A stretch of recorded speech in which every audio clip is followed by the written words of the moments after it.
Welcome to the Ernie Chambers Show.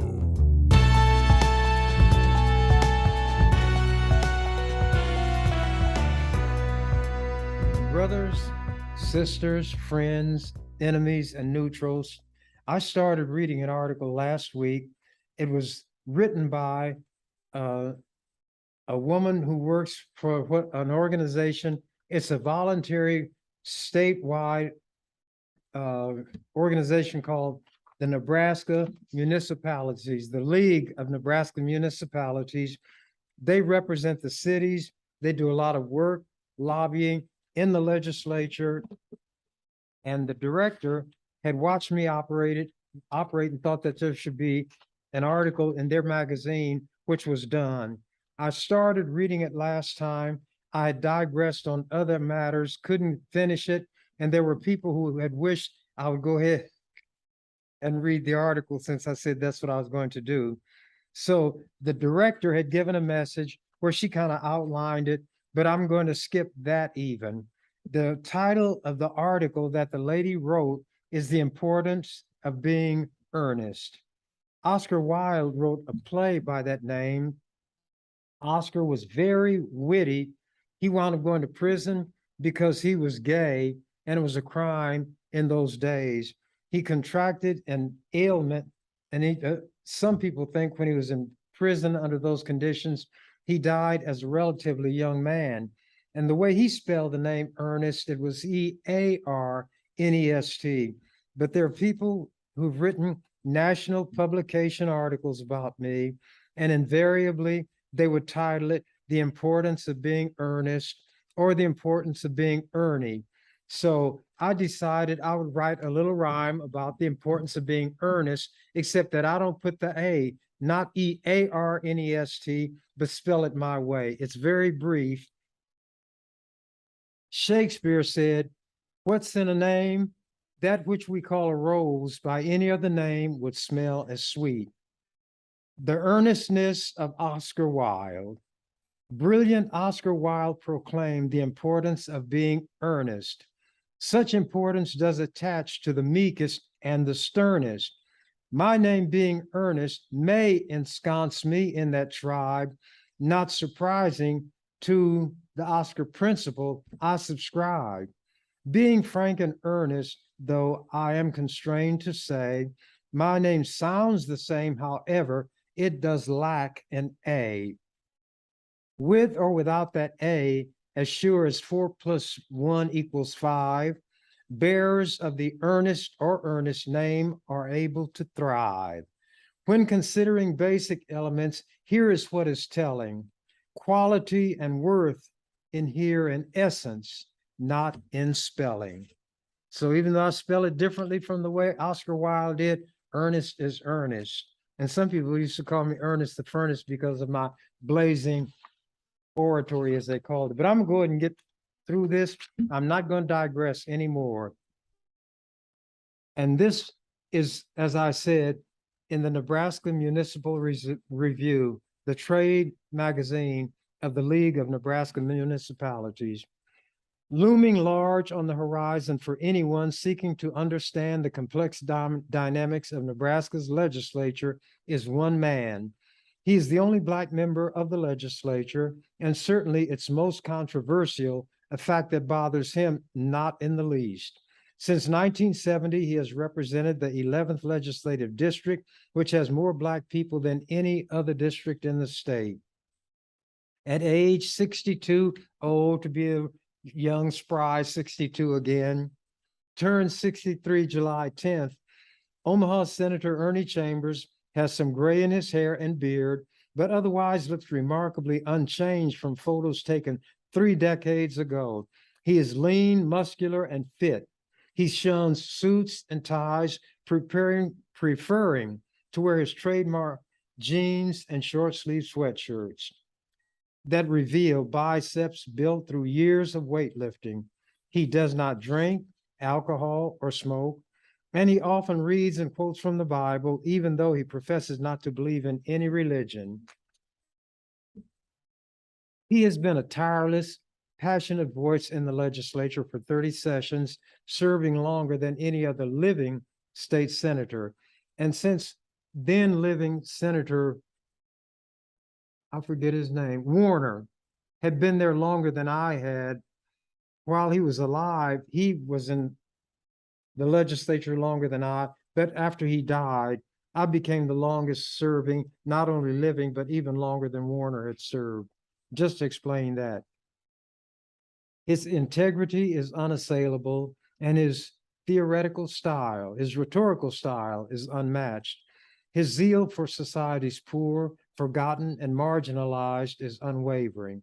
His wit and humor are as legendary as his stinging rebukes and filibusters. When asked to characterize his lawmaking style, Chambers gave a one-word response: effective. Fans and critics alike speak of his mastery of the legislative process and its rules. Quote, "I don't give away trade secrets," he said, smiling. "Everything I do in the legislature, though, is in a fishbowl, so everybody has the opportunity to watch everything that I do and see how I do it. And they've had a chance to watch me for decades." He compares himself to a capable, successful illusionist. "Maybe I'm like Houdini. You can put me in a box and in chains, and when the box is open, I'm gone," he said.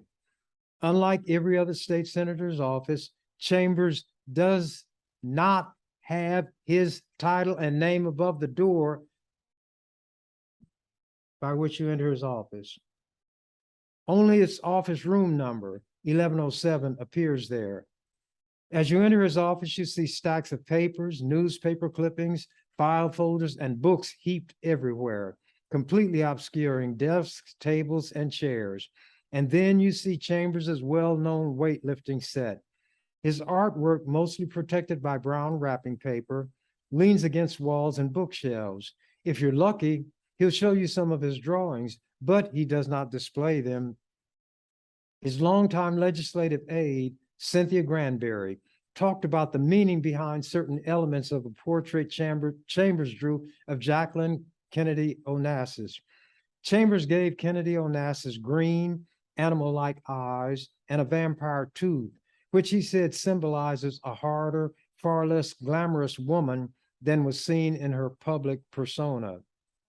During the rare hour-long interview, the always engaging Chambers shared his views on a wide variety of subjects, some of direct interest to municipal officials, including his philosophy about local government and its relationship to state government. Quote, "I think local government often gets in the way, and people in the legislature have allowed those local governing bodies and the officials in them to get the impression that they are on a par with the state, but they're not."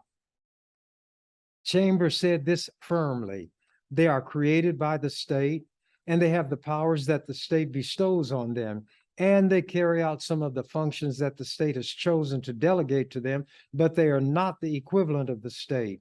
They do not have the same power to tax or do anything that the state has. The Nebraska Supreme Court has pointed out that the state creates cities. The state can abolish them." I think that people need to see clearly that the paramount power in Nebraska is the state. The legislature, being the body that produces laws, is supreme. All of these other subdivisions and entities, which would include naturally the cities, the school districts, and the county boards, have to be put in their place and kept in their place. They have to show more regard for the state and what its prerogatives are.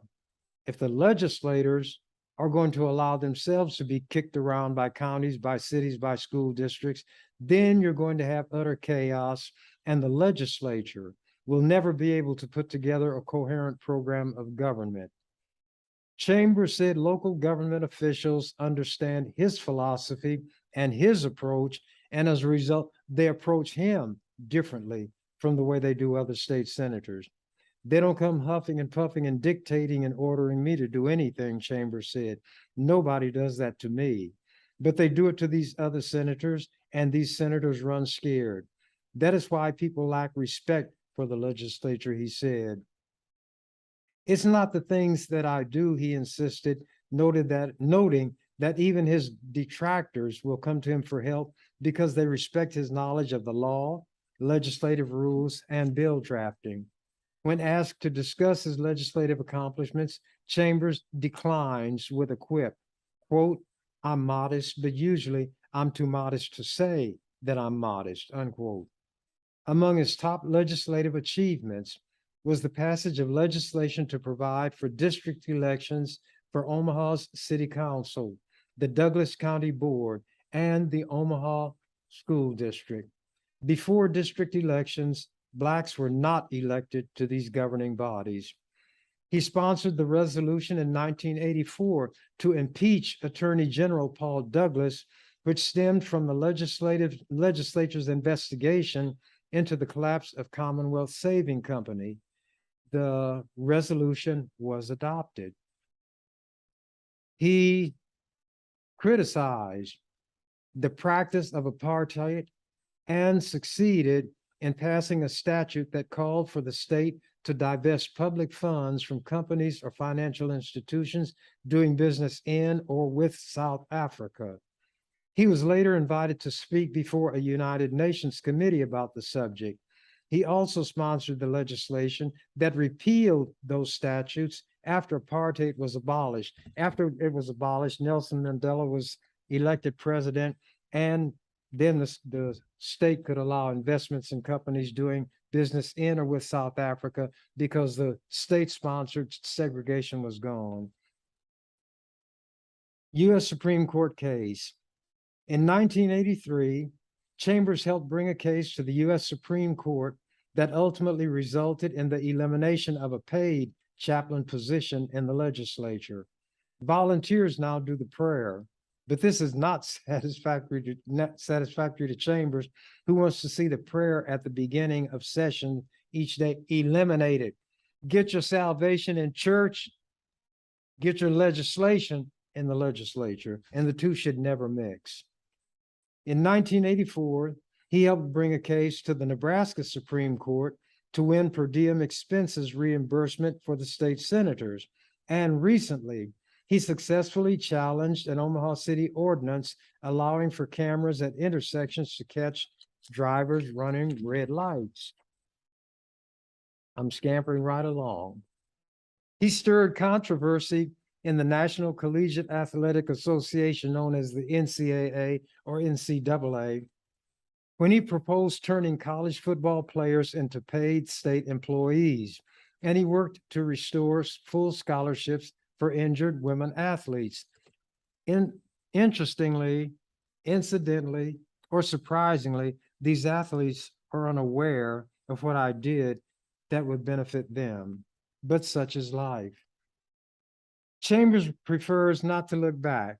Quoting from a song, he said, "That was yesterday, and yesterday's gone." Instead, he focuses on what, in his view, is yet to be accomplished.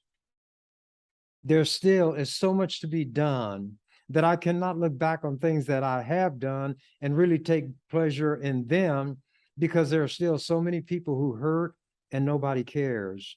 There is no way to give them relief. And of course, there are his ongoing legislative efforts. He is a staunch opponent of the death penalty and has fought for 30 years to abolish it. He has offered legislation allowing gay men and lesbian women to marry members of their own sex. He is pro-choice and has consistently resisted efforts to place limitations or restrictions on a woman's right to abortion. I was doing this when everybody was saying that it was crazy. But when my mind tells me I have an obligation, that's what governs me, not what other people think or say. Quote, "That's why people in my position who try to do things that are often unpopular have to realize that our victories never stay won," Chambers said. "We have to continue to fight to hold them. There's a possibility they can be taken away, so we have to always take a long-range view." Chambers is perhaps best known for his filibusters. This activity frustrates many of his colleagues because it often delays or derails legislation unrelated to the bill being filibustered.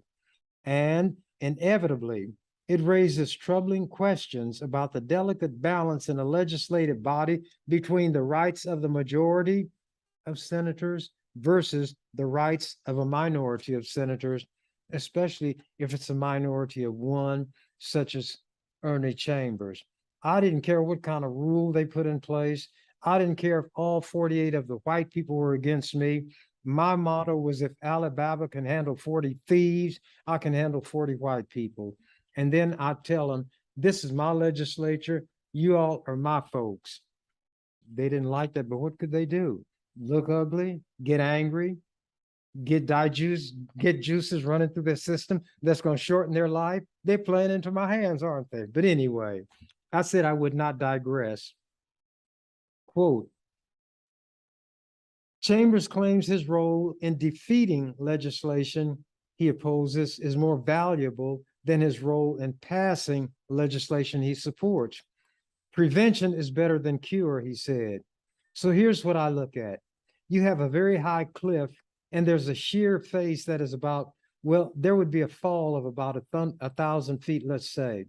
It would be better to put a fence around the rim of the cliff to keep people from falling in the first place than to build a hospital or a cemetery at the bottom. So I try to keep a lot of bad things from happening in the first place. Chambers said he does not believe that his efforts at stopping legislation from passing harm his efforts to pass legislation he often supports. I don't look at it as a trade-off, he said. If what I see as being very important is to stop a bill, and I've got bills that I want and they'll kill those, well, we cross that bridge when we come to it. Jesus said, sufficient unto the day is the evil thereof. Therefore, take no thought for the morrow. So I do what's in front of me to do, because for all I know, after I get done stopping this bill, I may croak and never get to that other thing in the first place. I can only live in the instant. He said he must do what he believes is right at that moment, rather than considering which colleague will be angry or might withhold support for a bill Chambers sponsors. Well, that might be why I'm more successful than these other people, he said. They do know, if they know nothing else about me, that I am for real. What I say, I mean. They know I mean it, but they also know if I change my mind, I'll let them know. And they know that my mind can be changed if I'm given enough evidence to achieve that. And then I thank them for improving my education. That makes it very easy for me. No matter how many setbacks I have or how great the odds are against me, I'm going to be what I am. That's the easiest kind of life to live. So I don't get heart attacks, I give them. Almost in spite of himself and against his instincts, Chambers said he genuinely cares about the legislature as an institution. Quote, unfortunately, I've fallen into that. I never thought, and I mean it, that I'd feel this way about the legislature as an institution. It's not our government as Black people. It's not our institution. We did not create it. It does not serve our interests. However, Chambers said, he has served a long time and is aware of the good that can be accomplished through the legislature, and he does not want to see it demeaned in any way. I don't want to see it playing second fiddle to the other branches of government, he said. We control the purse strings, and that's how we exercise oversight. We need to seize that power and make use of it. From Chambers's perspective, outsiders are not at liberty to criticize the institution. Quote, family can say things about family, but outsiders do it at their peril. I have developed that institutional concern. When asked if there were any colleagues with whom he especially enjoyed working, Chambers named one person, the late Senator Terry Carpenter, at whose funeral Chambers served as a pallbearer. He wanted it that way, his wife wanted that way, and Carpenter had made it clear to another senator that he wants those SOBs, and Carpenter used that kind of salty language, to know who my true friends are, and they don't live in Scotts Bluff. He wanted me to be a pallbearer. I was, and I dressed like I always do. Terry wouldn't have wanted it any other way. And some white woman, there was a photograph taken, clipped it out and wrote on it, "How disrespectful to dress that way. You ought to go back to Harlem where you live." Well, she's so dumb, she doesn't know that Harlem is not in Omaha, Nebraska. But anyway, that's white people for you. Let me continue about Terry Carpenter. It was during Carpenter's tenure that Chambers held the only committee chairmanship he ever had, serving as chair of the Government, Military, and Veteran Affairs Committee. Quote, "Terry was somebody without equal, and to put anybody else in that category would be an injustice to Terry. And even though he has been gone a long time, I still don't think of him as dead," Chambers said. Excuse me. Chambers, who holds a history degree and a law degree from Creighton University, has earned no more than $12,000 a year as a state senator, and that was only after lawmakers were granted a raise from $4,800 in 1988. He used to be a barber. He doesn't have time to practice that profession any longer. Why does Chambers work so hard for so little? "I'm very selfish," he said. "I do the things that I do because I am very uncomfortable in the presence of other people's suffering. So I do what I do to give me peace and security and serenity. I'm doing it for those selfish reasons, and other people happen to be the incidental beneficiaries. If I could manage to get enough religion so that it wouldn't bother me to see other people suffer, I probably wouldn't do as much as I do." A glimpse into the past also offers some idea of what drives Chambers to work as hard as he does. He has lived most of his life, except for a stint in the Army, in Omaha, the city in which he was born. His father was a minister, and he was one of 7 children with 3 older and 3 younger siblings. Quote, "That's why I'm so well adjusted," he mused. "I can deal with the old, the young, and the in-between," unquote. As a child, Chambers described how he faced an overt racism in school. "I was created by white people. When I was a child in grade school, all I ever had were white teachers, and they allowed things to happen where the white kids could laugh at me, mock me, and the teacher would join in. She was the one who read the story Little Black Sambo, and when the little white kids laughed, she was the one who did not stop them. So maybe if they hadn't been so unfair to me when I was that small child, maybe I wouldn't be the man I am now that they must contend with." Quoting from Mary Shelley's book Frankenstein, Chambers said, quote, "The monster said, 'You are my creator, but I am your master,'" unquote. Earlier this year, Chambers said he owns the legislature, a comment that rankled some of his colleagues. But Chambers said his fellow senators would not have considered it a personal affront to them as individuals if they had known that the expression was rooted in literature. Quote, "Sometimes they don't understand what really is behind my words," he said. "White people made me, but now I'm their master, and they cannot do anything with me. When they built this monster, they failed to include a mechanism of control, so now they can't control me. I control them." One of 2 registered independents in the officially nonpartisan body, the other is Senator Ron Rakes of Lincoln. Chambers is highly critical of both major political parties and said he believes the political climate has changed for the worse during his time in public office. Listen to this description, and this was 22 years ago. "Each session, I say it's so bad it can't get worse, but it has gotten progressively worse. I think there's more hypocrisy and posturing by politicians because the goal is not really to serve the public welfare, to seek social justice and fairness for everybody, but rather to get elected. So they put on these false fronts of being concerned about what they call family values or traditional values.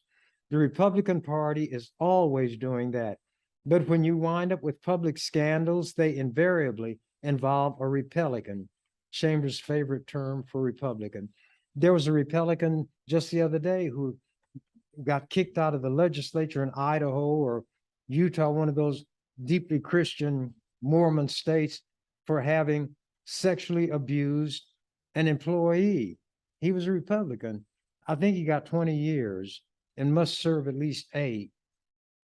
A Republican gets in a position, abuses it, but that's that. Let me continue.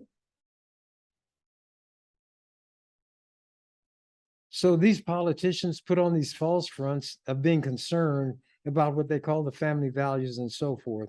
The Republican Party is always doing that, but when they wind up with public scandals, they invariably involve a Republican. Chambers says he sees a meanness on the part of people who call themselves Republicans. This meanness, he said, translates into a desire for harsh punishments, government intrusion into the most intimate and personal aspects of people's lives, and a desire to put pain and suffering on women, children, the poor, the mentally disabled, and the imprisoned.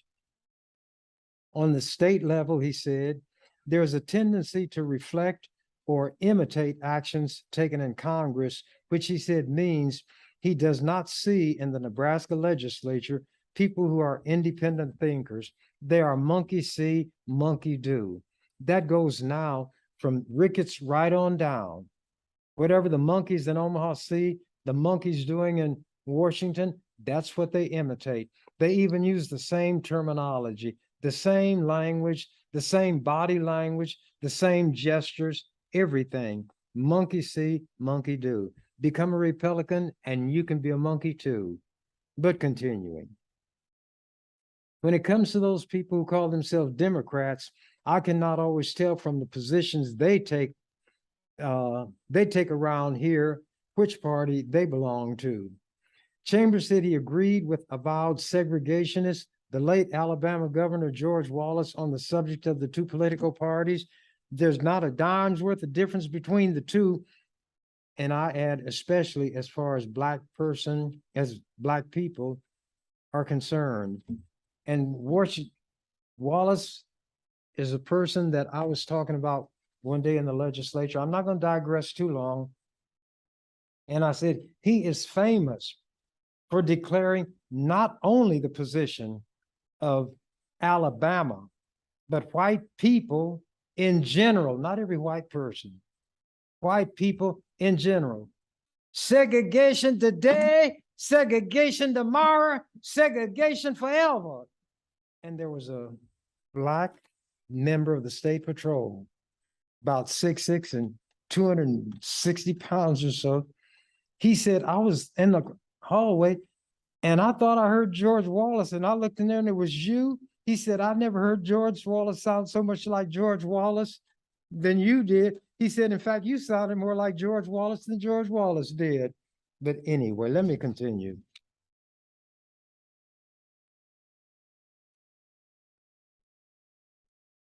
I'm skipping some things. As a result, Chambers said, very little meaningful discussion of the profound issues facing society will take place. Instead, there will be bickering about trivial matters. We don't go to the root causes of problems. We never penetrate to the core of an issue. And too many of my colleagues are given their marching orders by people outside of the legislature, either a lobbyist, a special interest group, and with a lot of them, the Catholic Church. And that was something unheard of, somebody going after the Catholic Church before I did it. But I always had facts and evidence. A lot of these senators are Catholic, and they represent the church, not state senators representing the interests of the state. So my job gets harder each session. Chambers maintains that pro-choice advocates have become increasingly timid over time, leaving him to question the strength of their convictions. No, they got intimidated. They were told they will not be elected and so forth. That stuff never meant anything to me. I didn't come into that office begging for it, and I wasn't going to beg to stay there.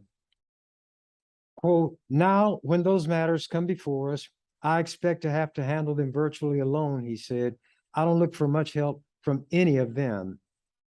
Handling things alone is perhaps part of the life of a man who lists his occupation as defender of the downtrodden. Generally, he said, in a capitalistic society, there always will be the haves and the have-nots. Members of the have-nots or the downtrodden have changed somewhat during his time in the legislature, he said. For example, farmers are suffering far more today than they were in 1970. Quote, I used to try to explain to them that the day is going to come when things are going to be very bad for you, and you all vote against things that would benefit Black people and poor people, he said. But when your day comes, I'm not going to do to you what you do to us. I'll help you. And as it turns out, I have helped the farm sector, but they did not deem themselves to be among the downtrodden in those days. In fact, as I've said before, when the nut really got tight, they put together a petition from farmers around the state to have me go to Washington to represent them to Congress, not become a congressperson. They wouldn't vote for me for that, I'm sure, but to represent their interests. See how they are? They'll turn to the devil himself.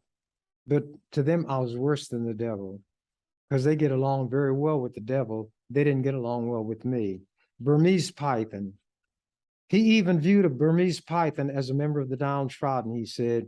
Some idiot had one and got bitten and wanted to have it killed. A 12-foot, 50-pound python. I read about it in the newspaper. I bought the snake from him. It was at the Humane Society.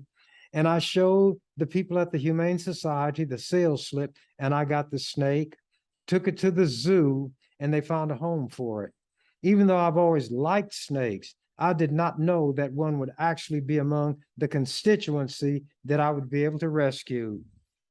So I tell people my constituency consists of those with 4 legs, those with 2 legs, and those with no legs.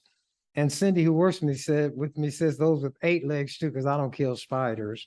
But anyway, Chambers said he has done many things to benefit people who have contempt for him, but their contempt does not disturb him. That's the way people are, he said. And when you get into politics, you cannot have a thin skin. You cannot do it because you're looking for people to be grateful or to even understand what you do or where you do it. If a person is going to do this kind of work that I'm doing for as long as I've done it, you better do it because you think it's the right thing to do, and let that be the reason. Some of the people with whom he has worked, such as white women, have realized that he does help them, he said. They've got good jobs. They should not have to come to somebody like me for help, based on what I'm sure their attitude toward me is, because I'm the devil personified to many white people. Invariably, they seek him out, he said, because they know he will help anybody who needs help and that he can get things done, although he cautions people against having too much confidence in him. They think I can pull rabbits out of hats, even when I don't have hats, he said. The fact that I've done it on occasion has worked to my detriment. Even though I'm glad I can help people, it causes others to think that there's nothing beyond my ability to accomplish. But there are some things I cannot get done. I cannot even get the death penalty abolished. That's the one thing that is going to always hang over my head to signal failure as far as my being in the legislature. Not to say that nothing I have done has value, but the death penalty is something the state ought to be ashamed of, but I haven't been able to persuade enough people to feel that way, and that defines, to me, failure. Although in a broader context, I don't reckon failure in the way that people do. It's not being unable to get done what you set out to do. Failure is when you don't do what is available for you to do, regardless of the outcome. If you do what is available to be done, no matter what the outcome is, you are not a failure. The effort failed, but you are not a failure. Continuing. My time is rapidly going by. And if I don't finish this, I'll finish it next week. It's a long article. Chambers did succeed in 1979 in persuading enough of his colleagues to pass legislation to abolish the death penalty, but then Governor Charles Stone vetoed the measure, and there were not enough votes to override the veto. Look, and then it goes on the highlight of his legislative career. I'm going to stop reading this article here. It's a nice place to take it up. And I have here something that was published June 3rd of 2007, which was my last year in the legislature. And it was on the front page of the paper. You can't make it out, but you can see, I think, that it's a very large picture of me standing at my desk because I never sat down. And the headline is, as the legislative session closes, we look back on what we have learned. And that's the large headline, what we have learned. Senator Ernie Chambers listens to the legislature debate on May 22nd, his bill designed to prevent discrimination in the workplace based on sexual orientation, something that I fought for during my whole term. And yet there were some white homosexuals at that building on 24th and Lake who had very negative things about me because they had no understanding or awareness of what I fought for. And I fought for their rights harder than they did. But see, they can be racist also because they're white first. Many senators cited Ernie Chambers as the source of lessons they learned, and there's not a lot here. Senators old and new share lessons culled from the past. You may think the learning curve was steep in the state legislature this year because term limits brought in 22 new senators from all over the state. You would be right, but seasoned senators say they learned a lot too. In a survey of senators, both new and experienced, they wrote about lessons, everything from the effects of term limits to the civility and collegiality on the floor to the importance of being prepared. Several mentioned the valuable instruction from the senior member of the legislature, Ernie Chambers, who served 37 years. This is before I was term limited the first time. I was being term limited this time also at this point. Even though he did it primarily for the benefit of new senators, Senator Shimmick said that everybody learned from Senator Chambers and was entertained. I learned, and we all learned from Senator Chambers, who serenaded us, read poetry to us, wrote poetry, told biblical stories, recounted history, provided lessons in constitutional law, and explained the rules and procedures of the legislature, said Lincoln Senator Diana Shimmick, the second most senior member with 19 years. Senator Arnie Stootman of Platte Center, who has been around 7 years, said he also continued to learn from Chambers, who reads and understands the majority of bills that will affect, in one way or another, everyone in Nebraska. Senator Kent Rogert of Tacoma requested and received a seat next to Chambers. He learned from his neighbor how to slow down legislation with certain motions and propose amendments to make bills better. Even those who are your political and personal opposite will be your ally many times, said Rogert. Then here's a comment from the lobbyists. Lobbyists who represent special interest groups inhabit the rotunda during the legislative session. Here's what one said, and he was the top lobbyist. There were sea changes in the legislative body, but we didn't see any diminution of the work product or in the ability to get things done. This session showed that we have an amazing ability to adapt. There was a movement of unseasoned senators to veterans in a short period of time. And get this, one thing has not changed. the individual domination of Senator Chambers, that has not wavered, that has not diminished. He put his mark on bills. He slowed things down, pieces of legislation to look different because of his influence. And then there is some other material that I might read next time, but I'm not going to get off into something that I cannot finish. I will just kind of digress for the last 3 or 4 minutes here. As I've said, it's a poor car that won't toot its own horn.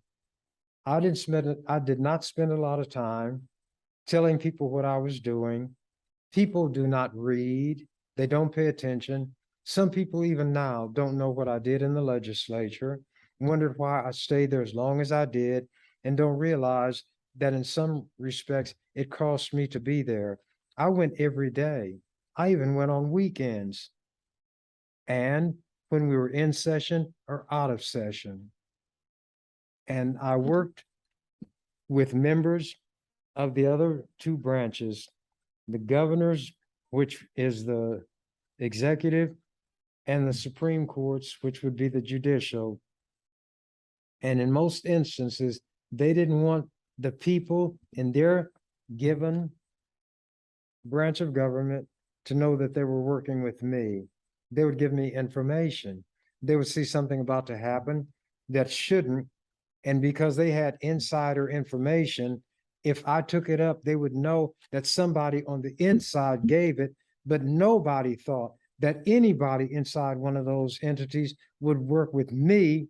So when I came up with the information, they suspected that somebody had told me.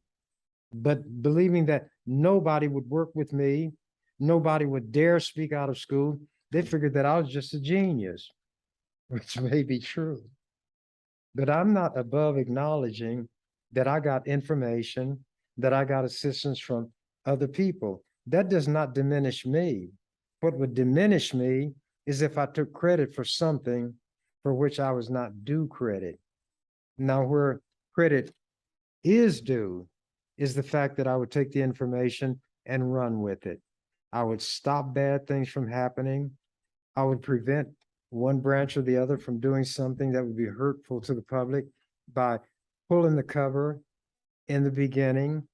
And as soon as somebody knew it, then whichever department it was or branch, they would disavow it and say they never intended to do it.